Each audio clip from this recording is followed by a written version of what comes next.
Hello friend, welcome to my video. आज की video में हम जानेंगे कि फैक्टोरियल का प्रोग्राम हम कैसे बना सकते हैं।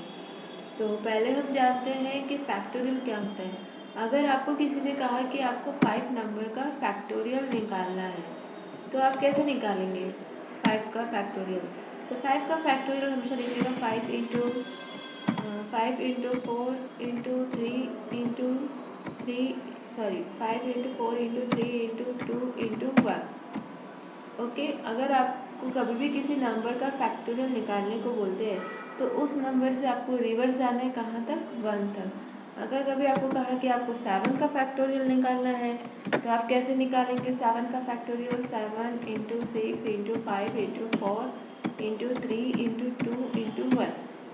तो जो भी आपका आउटपुट आएगा वो इन सबको मल्टीप्लाई करके आंसर आएगा। तो चलिए अब हम इसका प्रोग्राम बना के देखते हैं। मैंने एक वेरिएबल लिया x और इसको एक इंटीजर में दिया। मैं यहाँ पे दूंगी इनपुट। हम यूज़र से नंबर लेंगे, एंटर एनी नंबर। कि कोई भी नंबर वो एंटर कर सकता है।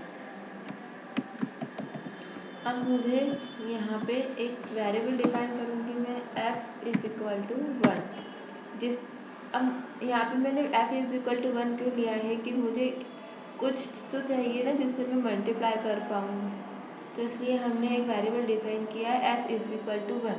और जब भी आपको मल्टीप्लाई करना हो तब हमेशा हम 1 डिफाइन करेंगे, क्योंकि 1 में हम कुछ भी मल्टीप्लाई करेंगे तो वो हमको इट्सेल्फ वैल्यू देगा। अगर आप यहाँ पे 0 देते और फिर आप 0 भी मल्टीप्लाई करेंगे तो क्या करेगा वो, 0 तो पूरा मल्टीप्लाई करेंगे तो 0 हो जाएगा। इसलिए हमने यहाँ पे 1 डिफाइन किया। अब हमें यहाँ लूप चलाना होगा। ओके, हम लूप क्यों चलाएंगे अभी मैं बताती हूँ। फॉर x इन रेंज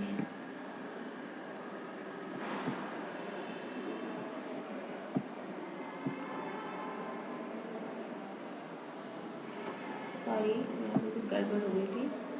हाँ, for x in range. Range कहाँ तक चलेगी हमारी, कहाँ से स्टार्ट होगी, 1 से, और कहाँ तक जाएगी, a+1 तक। अब a+1 तक क्यों, क्योंकि मैंने आपको बताया कि जब भी आप रेंज डिफाइन करते हैं तो उसमें जो लास्ट वैल्यू होती है वो कभी इंक्लूड नहीं होती। तो हमें तो 1 से स्टार्ट करना है। अब मैं a सपोज लेती हूँ 4, तो अगर मैं 1 प्लस नहीं करूँगी तो मेरे कहाँ तक वैल्यू जाएगी, 1 2 3। अब मुझे तो उसमें 4 में मल्टीप्लाई करवाना है। तभी अगर मैंने a की वैल्यू ली 4 तो मेरी रेंज क्या सिलेक्ट होगी, 1। a की वैल्यू होगी 4 + 1 5, तो मेरी रेंज क्या होगी, 1 to 5। तो मेरा मल्टीप्लिकेशन क्या होगा, 1 इंटू 2 इंटू 3 इंटू 4। तो मेरा आउटपुट सही आएगा, मेरा फैक्टोरियल सही आएगा। अब हम मल्टीप्लाई करेंगे f इंटू एक्स। पहले क्या होगा, f की वैल्यू 1 है, x की वैल्यू भी पहले क्या आएगी, 1 से स्टार्ट होगी। तो यहाँ पे क्या होगा, 1 इंटू 1 स्टोर हो जाएगा, तभी f की वैल्यू 1 होगी। वापस से अब मैंने आपको यह बताया कि जो थर्ड पैरामीटर होता है रेंज में वो क्या होता है, इंक्रीमेंट होता है। बाय डिफ़ॉल्ट वो 1 इंक्रीमेंट हो रहा है। अगर आपको 1 से ज़्यादा इंक्रीमेंट करना है तो हम यहाँ पे डिफाइन करते हैं, पर हमें तो 1 ही इंक्रीमेंट करना है, इसलिए हमने कोई पैरामीटर यहाँ पे डिफाइन नहीं किया है। सॉरी, अभी f की वैल्यू क्या थी हमारी 1, वापस इंक्रीमेंट होगी, अब क्या हो जाएगी 2। तो f की वैल्यू 1 और x की वैल्यू 2, तो क्या आएगा आउटपुट, 1 इंटू 2 2। तो f की वैल्यू क्या हो गई यहाँ पे 2। वापस हमारी मतलब ये x की वैल्यू इंक्रीमेंट होगी, तभी क्या थी 2, अब क्या हो जाएगी 3। तो अब यहाँ पे क्या था, 2 इंटू 3 कितना हो गया, 2 3 6। तो f की वैल्यू क्या हो गई 6।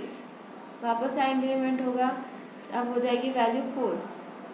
तो अभी f की वैल्यू क्या थी 6 और x की वैल्यू क्या आ गई 4। तो 6 4 जा 24। अब x की वैल्यू इंक्रीमेंट हो गई 5, तो हमने तो 4 तक की रेंज दी थी, तो 5 इंक्लूड नहीं होगा। तो अब हमारा यहाँ पे क्या आ जाएगा, आउटपुट प्रिंट, मैसेज प्रिंट करवा देते हैं, फैक्टोरियल इज f। यहाँ पे हमारा आउटपुट प्रिंट होके आ जाएगा। एक बार और मैं आपको समझा देती हूँ इस प्रोग्राम को, एक बार हम पहले रन करके देख लें। यहाँ मैंने आउटपुट दिया 4, आउटपुट आ गया फैक्टोरियल 1 2 3 एंड 24। अगर हम थोड़ा सा प्रिंट को पीछे लेके प्रिंट करवाते हैं तो हमारा आउटपुट ऐसा नहीं आएगा, फिर 1 के आंसर आएगा।